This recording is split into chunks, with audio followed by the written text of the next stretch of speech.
10 سے 15 منٹ اب بالکل میری طرف متوجہ ہو جائیں اور ذوق کے ساتھ بیٹھے. تو کہتے ہیں اگر ذوق کے ساتھ بیٹھا جائے اور سرکار کا ذکر ذوق میں سنا جائے تو پھر ایک لمحہ ہزاروں سال کی عبادت سے بہتر ہو جاتا ہے. بات شروع. اللہ فرماتا ہے لقد من اللہ علی المؤمنین، البتہ تحقیق احسان کیا اللہ نے مؤمنین پر. سوال یہ ہوتا ہے کیوں احسان کیا؟ کہا اذ بعث فیہم رسولا، اس لیے احسان کیا کہ اس نے اپنے محبوب کو بھیجا ہے. سوال یہ ہوتا ہے کہ بھیجا تو سب کے لیے ہے، احسان مومنین پر کیوں ہے؟ اب ذوق کے ساتھ بیٹھیں گے تو پھر بعد سے انشاءاللہ ذوق ملے گا. یا اللہ آپ نے کہا، فرمایا کہ احسان ہے اللہ کا مؤمنین پر، جبکہ تیرا فرمان ہے وما ارسلناک الا کافۃ للناس، میں نے نہیں بھیجا آپ کو مگر سب لوگوں کے لیے. جب سب کے لیے تیرا محبوب آیا تو احسان مومنین کے ساتھ کیوں جتلایا گیا؟ جواب آیا کہ جو محبوب کی نسبت میں رہیں گے ذکر ان کا کیا ہے. کوئی بے نسبتے کا کوئی ذکر ہوتا ہے؟ ہاں جی، جو ذکر والے ہیں، نسبت والے ہیں، میں خدا نے ان کا ذکر اپنے محبوب کے ساتھ جوڑا ہے. عزیزان گرامی، منا کی تفسیر میں چلو. یہ جو منن ہے، مولانا بیٹھے پوچھے لغوی لحاظ سے، معنی کے لحاظ سے آپ ان کا معنی کریں تو منا کا معنی احسان نہیں بنتا، کیونکہ قرآن میں خود احسان آیا ہے کہ احسان نر. ٹھیک ہے نا جی، احسان قرآن میں آیا ہے. جب قرآن میں احسان آیا تو پھر احسان کہنا چاہیے تھا لقد احسان اللہ، یوں لفظ ہونا چاہیے تھا. یہاں من اللہ آیا. مطلب کیا ہے؟ مطلب یہ ہے کہ احسان ہوتا ہے نعمت کے بدلے میں، احسان ہوتا ہے نعمت کے بدلے میں. منا ہوتا ہے جہاں نعمت کی غرض نہ ہو، احسان ہی احسان ہو. بات کو تھوڑا مزید کھول دیتا ہوں. میں حضرت مجھ پہ احسان کریں خان صاحب تو پھر کبھی میرے سامنے آ جائے، میں کہوں گا یار اس کا میرے اوپر احسان ہے، میں بھی کچھ کر دیتا ہوں. گویا جب دنیا میں کوئی کسی پہ احسان کرے تو واپسی احسان کی امید رکھتا ہے، لیکن اللہ نے فرمایا میں نے احسان کیا. احسان اس طرح کا کیا کہ تم سے واپسی کسی امید کا حامل نہیں، کیونکہ جو امید کا حامل ہو، جو کسی سے امید رکھے وہ محتاج ہوتا ہے، اور جسے میں نے احسان فرمایا وہ محتاج نہیں، کائنات اس کی محتاج ہے.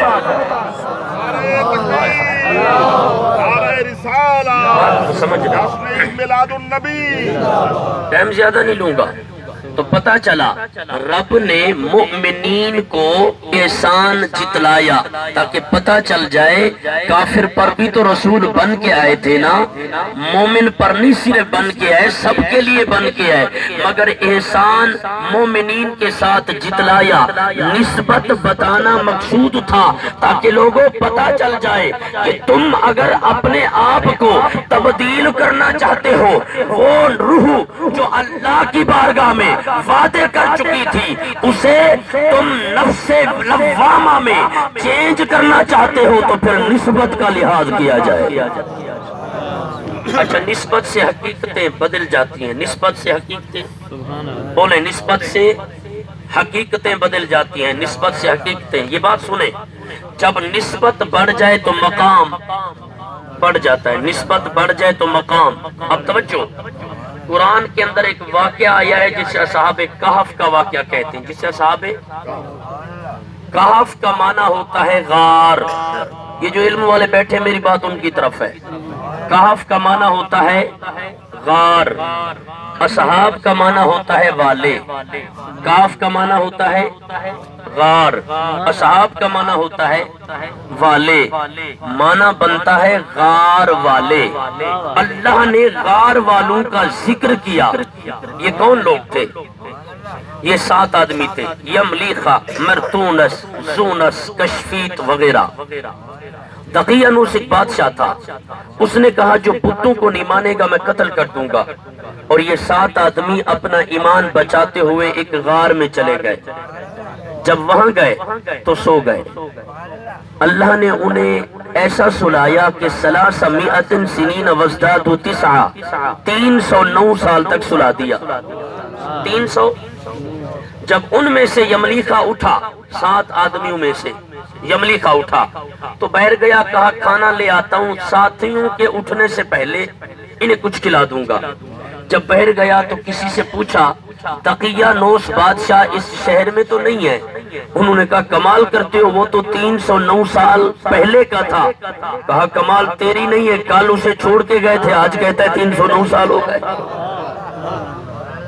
اس نے کہا وہ 309 سال پہلے کا تھا. کہا کمال کرتے ہو، ہم نے تو ان کو 309 سال پہلے کا دیکھا ہے، تم کہتے ہو کل موجود تھا. حضرت یملیخا فوراً غار میں لوٹے، ساتھیوں کو اٹھایا. کہا قال قائل منہم کم لبثتم، ہم کتنا ٹھہرے تھے؟ انہوں نے کہا یومن او بعد. قالوا یومن او بعد، ایک دن یا کچھ دن. کہا ایک دن یا کچھ دن نہیں ٹھہرے، ہم 309 سال پہلے سوئے تھے. انہوں نے کہا اگر ایسی بات ہے تو پھر ہماری داڑھی جو ہے وہ سیاہ ہونی چاہیے، سفید ہونی چاہیے تھی. یہ تو سیاہ رہ گئی ہے. ہمارے جو کپڑے ہیں یہ پوشیدہ ہونے چاہیے تھے، یہ تو ٹھیک رہ گئے. ہمارا جو جسم ہے یہ پوشیدہ ہونا چاہیے تھا، یہ ٹھیک ہے. جواب آیا کہ تم اسی طرح کے ہو جس طرح سوئے تھے. وجہ یہ ہے کہ تمہارے اندر جو لطائف ہیں اللہ نے ان پر تجلیات اتارے ہیں. انسان کے جسم میں 7 لطائف ہیں. کتنا ہے؟ اس جگہ پہ یہ بستان کے نیچے لطیفہ قلب ہے، بستان کے اوپر لطیفہ سر ہے. اچھا جی، اس بستان کے نیچے لطیفہ خفی ہے، اور اس بستان کے اوپر لطیفہ اخفا ہے، اور لطیفہ نفسی ہے، لطیفہ غالب ہے. 7 لطائف ہیں. وہ مرشد نے کہا تھا نا الف اللہ چمبے دی بوٹی تے میرے من وچ مرشد. وہ من میں کوئی بوٹیاں لگاتے، وہ تو زمین پہ لگاتے. تو من میں کون سی بوٹی لگی تھی؟ کہا الف اللہ چمبے دی بوٹی تے میرے من وچ مرشد لائی ہوں. نفیس بات دا پانی ملیا، ہر رگے ہر جائی ہوں. بوٹی اندر مشک مچایا تے جان لباتے آئی ہوں. جیوے کامل مرشد باہو جائے بوٹی. تو اللہ کے تجلیات پڑے ان ولیوں پہ تو وہ 309 سال تک زندہ رہے. جب اٹھے تو دیکھا کتا دروازے پہ بیٹھا ہے. وَكَلْبُهُمْ بَاسِطٌ ذِرَاعَيْهِ بِالْوَسِيدِ، وہ بازو پھیلا کے بیٹھا ہے. میں نے سوچا مولانا ان پہ تو اللہ کی تجلی اتری، وہ 309 سال تک زندہ رہے. ارے کتا تجھے مر جانا چاہیے تھا. جواب آیا ہمارے مرتے ہیں. نہیں بات سمجھ نہیں آئی.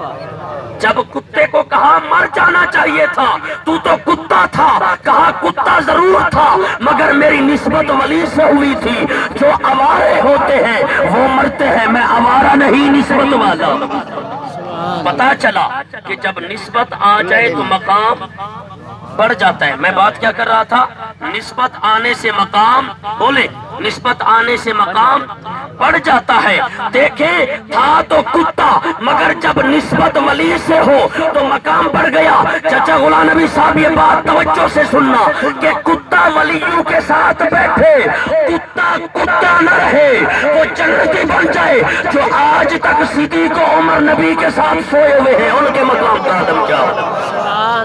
ہائے ہائے اللہ اکبر یا رسول اللہ صحابہ کرام زندہ باد. پتا چلا کہ کتا ولیوں کے ساتھ بیٹھے تو ولیوں پہ جو تجلیات اترتی ہیں، ولیوں پہ جو تجلیات اترتی ہیں ان کی مقدار ہے، اور نبی پہ جو تجلی اترتی ہے ان کی کوئی مقدار نہیں ہے، کیونکہ مقدار کے قیدی ہم ہیں، مقدار کے قیدی بولے، اور جو مصطفیٰ ہوتے ہیں وہ مقدار کے قیدی. مولانا وہ کیسے؟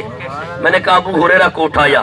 ابو ہریرہ جی کیا بات ہے حضور، 700 آدمی، 1700 آدمی، 200 آدمی، یہی میں تعدد کے لیے بول رہا ہوں، یعنی بہت آدمی ہیں جو بیٹھے ہیں، انہیں ہم نے کچھ کھلانا ہے، اور سامان میں صرف ایک پیالہ دودھ کا ہے، سامان میں صرف بولے ایک پیالہ دودھ کا ہے، اور ادھر آدمی کافی ہے.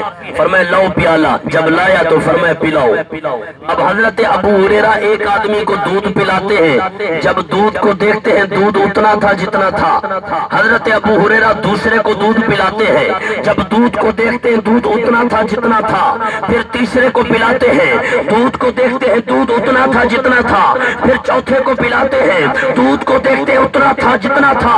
100 کو پلاتے ہیں، پھر دودھ کو دیکھتے اتنا تھا جتنا تھا. پھر 200 کو پلاتے ہیں، دودھ کو دیکھتے اتنا تھا جتنا تھا. پھر سب پی گئے. ابو ہریرہ کو فرمایا تم بھی پیو. انہوں نے پیا، دودھ اتنا تھا جتنا تھا. فرمایا پھر پیو، دودھ اتنا تھا جتنا تھا. فرمایا پھر پیو، دودھ اتنا تھا جتنا تھا. ابو ہریرہ بول پڑا یا رسول اللہ اب دودھ سے نہیں نظروں سے پلا دو. میں سمجھ گیا کہ مقدار کے قیدی ہم ہیں، مصطفیٰ مقدار کا قیدی نہیں ہے. مقدار کے قیدی ہم ہیں.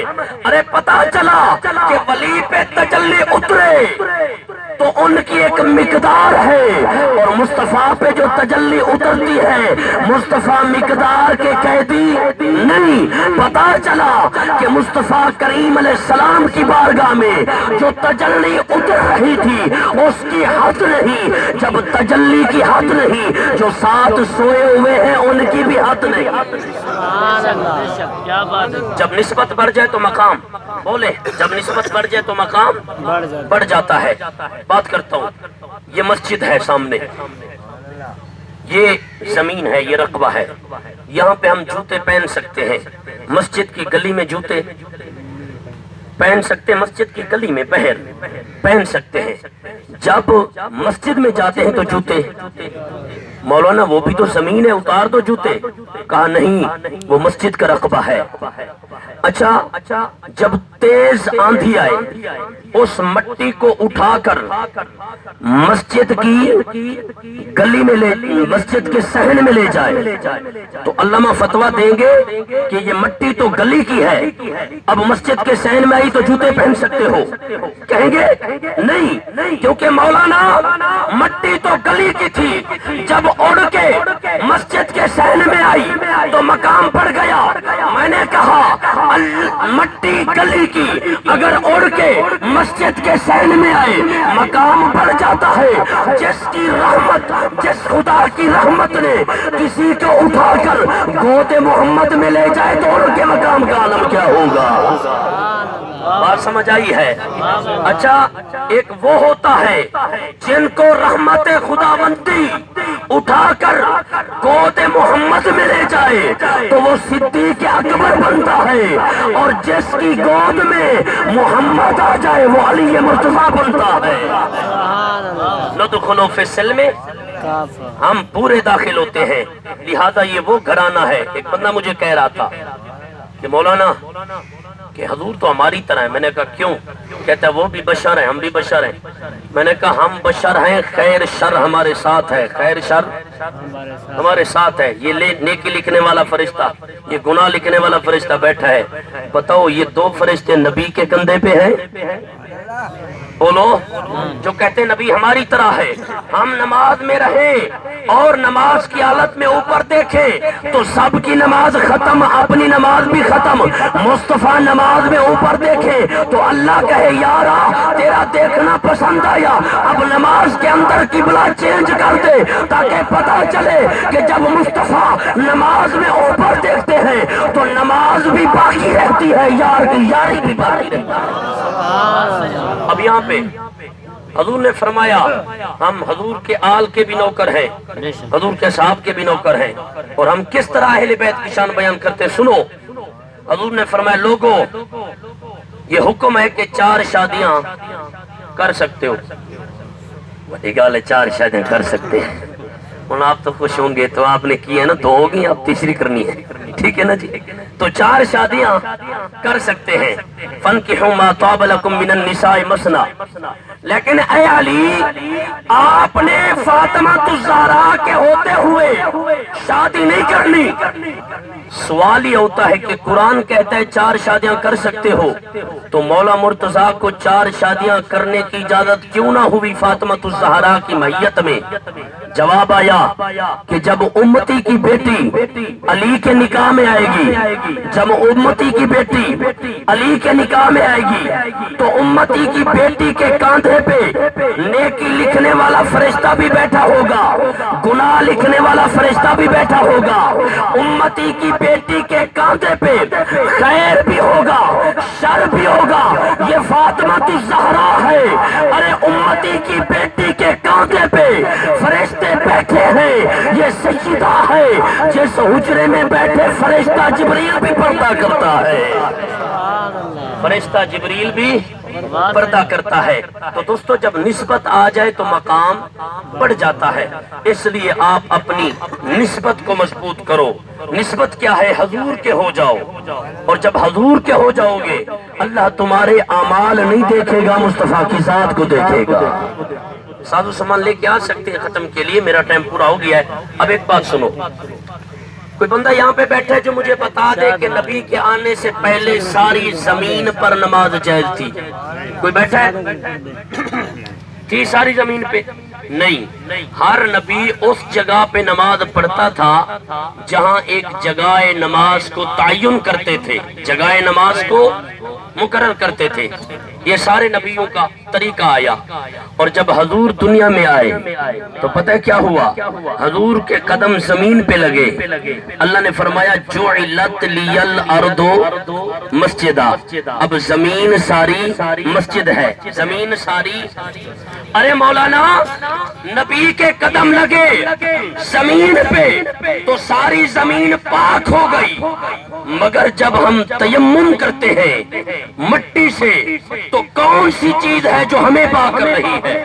قرآن میں ہے نا فَتَيَمَّمُوا صَعِيدًا طَيِّبًا، کہ جب تم تیمم کرو تو پاک مٹی سے تیمم کرو۔ ارے مٹی پہ نبی کے قدم لگے وہ تو پاک ہو گئی، مگر ہمیں مٹی کیسے پاک کر رہی ہے؟ جب ہم تیمم کرتے ہیں وضو کی ضرورت نہیں پڑتی، تیمم سے ہم غسل سے بھی پاک ہو جاتے ہیں۔